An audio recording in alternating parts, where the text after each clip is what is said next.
বাইরে ঘুরতে গেলে কিন্তু একটা প্রশ্ন সবার মনেই আসে, কোথায় ভালো খাবার পাওয়া যাবে? কারণ একটা ভালো খাবার পুরো ভ্রমণের আনন্দটাই যেন দ্বিগুণ করে দেয়। আর সেই কারণেই আমরা যখনই কোথাও ঘুরতে যাই চেষ্টা করি সেখানকার জনপ্রিয় আর সুস্বাদু খাবারগুলো আপনাদের সামনে তুলে ধরতে, যাতে আপনারাও যদি কখনো সেই জায়গায় যান তাহলে ভালো খাবার খুঁজতে আর বেশি সময় নষ্ট না হয়।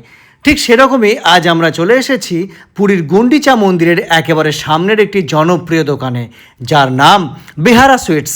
এই দোকানের নাম অনেকের কাছেই শুনেছিলাম, তাই ভাবলাম নিজেরাই একবার ট্রাই করে দেখা যাক। প্রথমে নিলাম এখানকার বিখ্যাত ছানা পোড়া। বাইরে হালকা ক্যারামেলাইজড আর ভেতরে একদম নরম ও রসালো। প্রথম কামড়েই বোঝা গেল কেন এত মানুষ এই মিষ্টির এত প্রশংসা করেন।